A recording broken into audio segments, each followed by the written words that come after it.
नमस्कार मित्रों, मैं पंडित चंद्रेश कौशिक। हमारी सीरीज चल रही है एपिसोड नंबर 22 की, जिसमें हम बात कर रहे हैं भृगु संहिता की। भृगु संहिता के अंतर्गत आज हम बात करने जा रहे हैं तुला लग्न के प्रथम भाव में केतु स्थित हो तो उसके क्या फलादेश होंगे। प्रथम भाव में 7 नंबर का मतलब होता है तुला लग्न, और तुला लग्न में जब कभी भी केतु प्रथम भाव में ही स्थित हो जाता है तो सामान्यतः शुभ ही फल प्रदान कर देने वाला ग्रह बन जाता है। देखिए, इससे पूर्व की सीरीज में इसकी एपिसोड नंबर 21 की सीरीज में हम राहु की चर्चा कर चुके हैं। राहु पर 144 वीडियो तैयार करके हमने आपको प्रेषित किए हैं। उस वाली सीरीज में हमने राहु और केतु के सिद्धांतों की विस्तार से चर्चा भी करी थी। तो इस वाली सीरीज में हम केतु के सिद्धांतों की बात नहीं करेंगे, क्योंकि राहु और केतु के सिद्धांत एक ही होते हैं, सेम ही होते हैं। यहाँ पर केवल और केवल हम फलादेशों पर ही चर्चा करेंगे।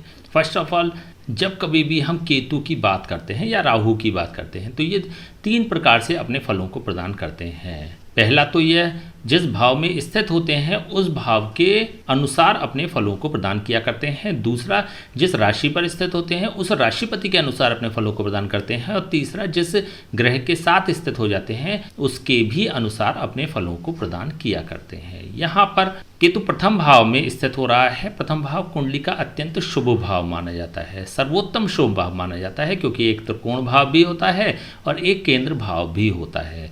इसलिए यह कुंडली का सर्वोत्तम श्रेष्ठ भाव ही कहा गया है।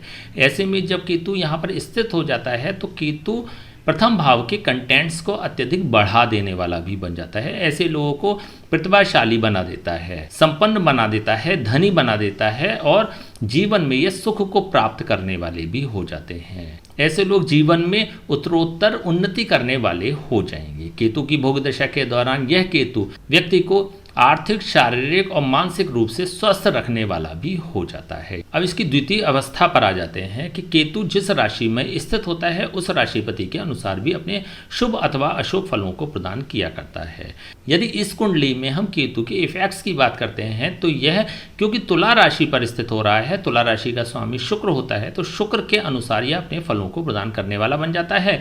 यदि शुक्र शुभ स्थानों में स्थित हो जाता है तो यह केतु भी अत्यंत शुभ फलों को प्रदान कर देने वाला हो जाएगा। और यही शुक्र यदि नकारात्मक भावों में स्थित हो जाता है तो केतु भी अपने नकारात्मक ही फलों को प्रदान करने वाला यहाँ पर बन जाता है। यदि प्रथम भाव में ही शुक्र स्थित हो जाता है, इट मीन्स कि लग्नेश लग्न भाव में ही स्थित हो जाता है, तो केतु अत्यंत शुभ फलों को यहाँ पर प्रदान कर देने वाला बन जाता है। जैसा कि अभी हम बात कर ही चुके हैं कि प्रतिभाशाली व्यक्तित्व के ऐसे लोग धनी हो जाते हैं। ऐसे लोगों का व्यक्तित्व अत्यंत प्रभावशाली भी होता है। ऐसे लोग जीवन में उत्तरोत्तर उन्नति करने वाले भी हो जाते हैं और इसी के साथ ऐसे लोग धन के सापेक्ष भी संपन्न होते हैं, मानसिक रूप से भी स्वस्थ होते हैं और जीवन में सुख का उपभोग करने वाले भी हो जाते हैं। यदि द्वितीय भाव में ऐसा शुक्र स्थित हो जाता है तो ऐसी स्थिति में धन के सापेक्ष यह केतु अपनी भोग दशा के दौरान व्यक्ति को अत्यंत शुभ फलों को प्रदान करने वाला बन जाता है। लेकिन द्वितीय भाव क्योंकि एक मारक भाव भी होता है, इसलिए अपनी भोग दशा के दौरान ऐसा केतु व्यक्ति को शारीरिक रूप से कष्ट प्रदान करने वाला भी बन जाएगा। मानसिक रूप से भी कुछ टेंशन, स्ट्रेस और एंजाइटी प्रदान करने वाला भी यह बन जाता है। यदि तृतीय भाव में ऐसा शुक्र स्थित हो जाता है तो ऐसे लोग अत्यंत मेहनत, परिश्रम, पुरुषार्थ और संघर्ष करने के पश्चात अपने शुभ फलों को प्राप्त करने वाले हो जाते हैं। जीवन में उत्तरोत्तर उन्नति करने वाले भी हो जाएंगे, क्योंकि तृतीय भाव मेहनत, परिश्रम, पुरुषार्थ और संघर्ष का कारक भाव माना जाता है। तो इसलिए यह शुक्र व्यक्ति को अत्यंत मेहनत भी करा देता है। केतु की भोग दशा के दौरान ऐसे लोगों को शुभ फलों की प्राप्ति तो अवश्य होगी, लेकिन उसके पीछे व्यक्ति को अत्यधिक मेहनत करनी पड़ जाती है, संघर्ष करना पड़ जाता है। यही चतुर्थ भाव में ऐसा शुक्र स्थित हो जाता है तो ऐसी स्थिति में केतु अपनी भोग दशा के दौरान व्यक्ति को सांसारिक भोग उपलब्ध कराने वाला बन जाता है। चतुर्थ भाव होता है सांसारिक भोगों की उपलब्धता का कारक भाव।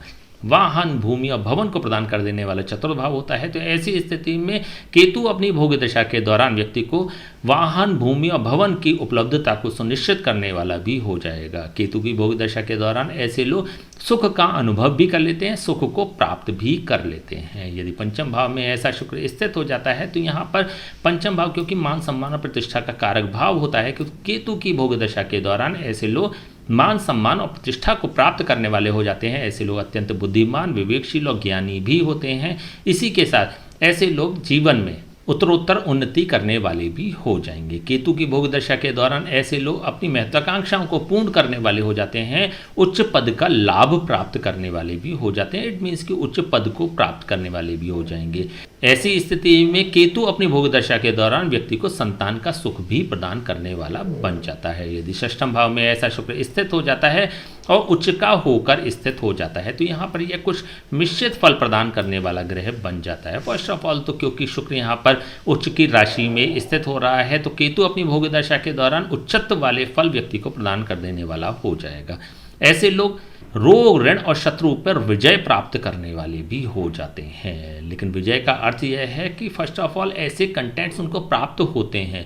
रोग, ऋण और शत्रु ऐसे लोगों को प्राप्त होते हैं, लेकिन उनसे फाइट करते हुए ऐसे लोग बेहतर जीवन को प्राप्त करने वाले भी हो जाएंगे। नौकरी का कारक भाव भी षष्ठम भाव ही होता है, तो इसलिए उच्च पदस्थ नौकरी प्रदान कर देने वाला केतु अपनी भोग दशा के दौरान व्यक्ति के लिए हो जाता है। सेवा का कारक भाव भी क्योंकि षष्ठम भाव ही होता है, तो सेवा के कार्यों से ऐसा केतु व्यक्ति को सफल बना देने वाला भी हो जाता है। और दूसरा, ऐसे भोग काल के दौरान, इट मीन्स कि केतु की दशा के दौरान ऐसे लोग सेवकों को भी प्राप्त कर सकते हैं। ऐसी भी संभावना अत्यधिक बढ़ जाती है। यदि सप्तम भाव में ऐसा शुक्र स्थित हो जाता है तो ऐसी स्थिति में, क्योंकि सप्तम भाव विवाह, जीवन साथी और दाम्पत्य सुख का कारक भाव माना जाता है, तो ऐसे लोग केतु की भोग दशा के दौरान विवाह, जीवन साथी और दाम्पत्य सुख के सापेक्ष सकारात्मक फलों को प्राप्त करने वाले भी हो जाते हैं। विवाह होने के योग यहाँ पर प्रबल बन जाते हैं। ऐसे लोगों को एक प्रतिभाशाली जीवन साथी भी प्राप्त होता है। ऐसे लोगों के अपने जीवन साथी से म्यूचुअल अंडरस्टैंडिंग बहुत अच्छी भी होती है और इसी के साथ ऐसे लोगों को एक सुखी दाम्पत्य जीवन भी प्राप्त हो जाता है। लेकिन सप्तम भाव एक मारक भाव भी होता है, तो ऐसी स्थिति में व्यक्ति को मारक के फल भी यह प्रदान कर देने वाला बन जाता है। अपनी भोग दशा के दौरान ऐसा केतु व्यक्ति को शारीरिक रूप से कष्ट प्रदान कर देने वाला भी बन जाता है। मानसिक रूप से भी स्ट्रेस प्रदान कर देने वाला बन जाता है। यदि अष्टम भाव में ऐसा शुक्र स्थित हो जाता है, स्वग्रही होकर स्थित हो जाता है, तो देखिए यहाँ पर भी मिश्रित फल प्रदान कर देने वाला ऐसा शुक्र हो जाएगा।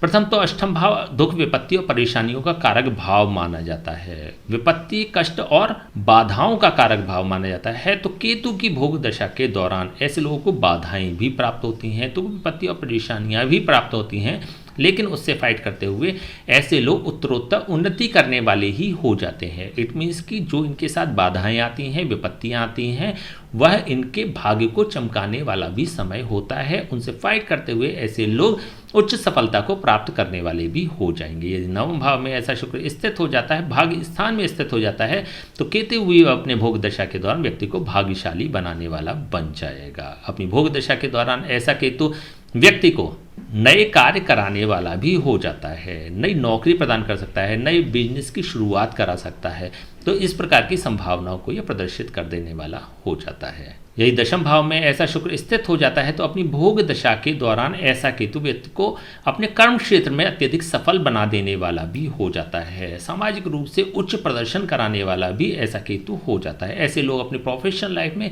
केतु की भोग दशा के दौरान वेल सेटल्ड भी हो जाते हैं। भाव में ऐसा शुक्र स्थित हो जाता है तो यह डायरेक्टली व्यक्ति को लाभान्वित करने वाला भी बन जाता है। एकादश भाव होता है लाभ का, आय का और इच्छा पूर्ति का, तो ऐसे लोगों की इच्छाओं को पूर्ण करने वाला और लाभ की मात्रा को बढ़ा देने वाला भी बन जाता है। इसी के साथ आय के अन्य स्रोतों का निर्माण करने वाला भी ऐसा केतु अपनी भोग दशा के दौरान हो जाएगा। यदि द्वादश भाव में ऐसा शुक्र नीच का होकर स्थित हो जाता है तो ऐसी स्थिति में ऐसा केतु अपनी भोग दशा के दौरान व्यक्ति को बाहरी स्थानों से नुकसान कराने वाला भी बन जाता है। व्यय को अत्यधिक बढ़ा देने वाला भी हो जाता है, खर्चों को अत्यधिक बढ़ा देने वाला हो जाता है। इसी के साथ हानि की संभावनाओं को भी प्रबल कर देने वाला हो जाता है। ऐसे लोग यदि बाहर जाकर कार्य करते हैं, बाहर से कनेक्ट होकर कार्य करते हैं, तो डेफिनेटली ऐसे लोगों को बड़ा नुकसान उठाना पड़ सकता है।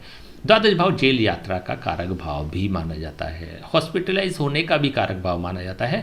तो इस दशा के दौरान, इट मीन्स कि केतु की भोग दशा के दौरान ऐसी संभावना बढ़ जाती है कि व्यक्ति को हॉस्पिटलाइज भी होना पड़े अथवा हॉस्पिटल के अत्यधिक चक्कर लगाने पड़ जाएं।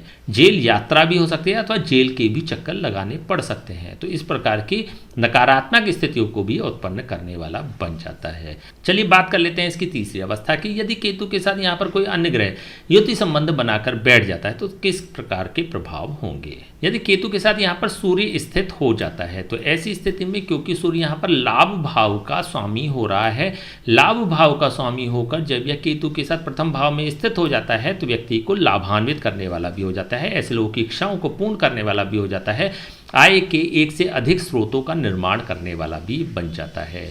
ऐसी स्थिति में व्यक्ति को मान सम्मान और प्रतिष्ठा प्रदान कर देने वाला बन जाता है, पद का लाभ प्रदान कर देने वाला भी बन जाता है। इसी के साथ व्यक्ति को अत्यधिक प्रसिद्ध भी करा सकता है। तो इस प्रकार की संभावनाओं को ये प्रदर्शित कर देने वाला हो जाएगा। यदि चंद्रमा स्थित हो जाता है तो चंद्रमा यहाँ पर दशम भाव का स्वामी हो रहा है। अपने कर्म क्षेत्र में ऐसे लोग अत्यधिक उच्च प्रदर्शन करने वाले भी हो जाते हैं, सामाजिक रूप से ऐसे लोग प्रसिद्ध भी हो जाते हैं। तो इस प्रकार की स्थितियों को यह उत्पन्न कर देता है। लेकिन इसी के साथ जब कभी भी केतु और चंद्रमा का युति संबंध बनता है तो यह ग्रहण योग नामक योग का निर्माण करने वाला भी हो जाता है। ऐसे में ऐसे लोगों को स्ट्रेस, टेंशन और एंजाइटी भी प्रदान कर देने वाला बन जाता है। यदि मंगल स्थित हो जाता है तो मंगल यहाँ पर सप्तम भाव का स्वामी होकर, द्वितीय भाव का स्वामी होकर कुंडली का सर्वोत्तम प्रबल मारक बन रहा है। ऐसे में जब यह केतु के साथ प्रथम भाव में स्थित हो जाता है तो धन के सापेक्ष अत्यधिक शुभ फलों को प्रदान कर देने वाला बन जाता है, लेकिन शारीरिक रूप से कष्ट प्रदान कर देने वाला यह हो जाएगा। मानसिक रूप से भी अत्यंत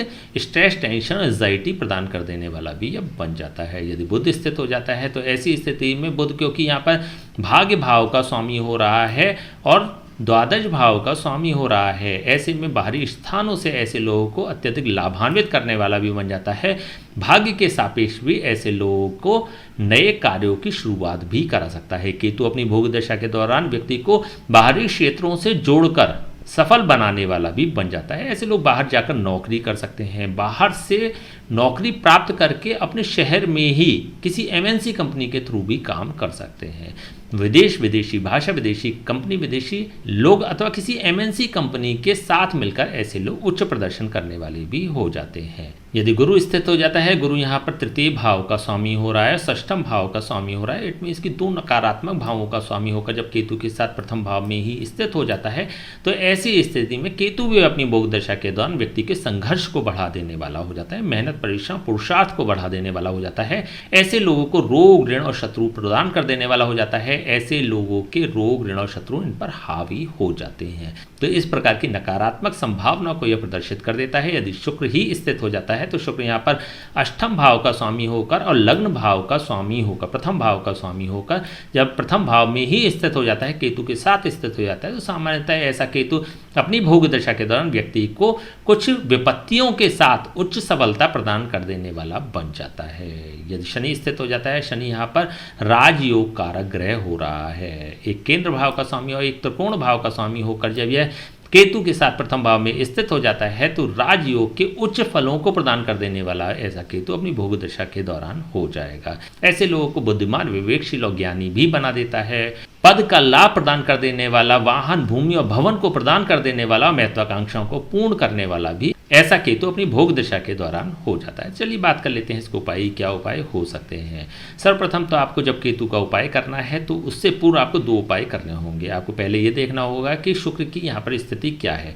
शुक्र पर हमने 144 वीडियो तैयार की हैं। हमारे चैनल की प्लेलिस्ट में जाकर आप शुक्र से संबंधित फलादेशों को देख सकते हैं। आवश्यकता होने पर उसके उपाय भी कर लें। वीडियो के अंत में आपको उपाय भी मिल जाएंगे। इसी प्रकार से आपको ये देखना है कि केतु के साथ कोई अन्य ग्रह स्थित तो नहीं है। यदि कोई अन्य ग्रह स्थित है तो फिर आपको उसके भी फलादेश देख लेना चाहिए। बेसिकली सूर्य से लेकर राहु तक प्रत्येक ग्रह पर हमने 144 वीडियो तैयार करके आप तक पहुंचाए हैं। हमारी प्लेलिस्ट में जाकर आप संबंधित वीडियो को देखेगा, उसके अंत में आपको उपाय भी मिल जाएंगे। आवश्यकता होने पर वो उपाय भी कर लें। तत्पश्चात ही आपको केतु का उपाय करना चाहिए। केतु के लिए बुधवार से प्रारंभ करें। अपनी थाली में से एक रोटी निकालकर अलग रख दें। भोजन करने के पश्चात वो कुत्ते को प्रदान कर दें। यदि आप ऐसा प्रतिदिन और नियमित करते हैं तो फिर केतु आपके लिए अत्यंत शुभ फलों को प्रदान कर देने वाले यहाँ पर हो जाएगा। ठीक है, तो चलिए आज हमने बात करी तुला लग्न के प्रथम भाव में ये केतु स्थित हो तो उसके क्या फलादेश होंगे। नेक्स्ट वीडियो में बात करेंगे तुला लग्न के द्वितीय भाव में ये केतु स्थित हो तो उसके क्या फलादेश होंगे। तब तक के लिए हमें आज्ञा दीजिए। नमस्कार।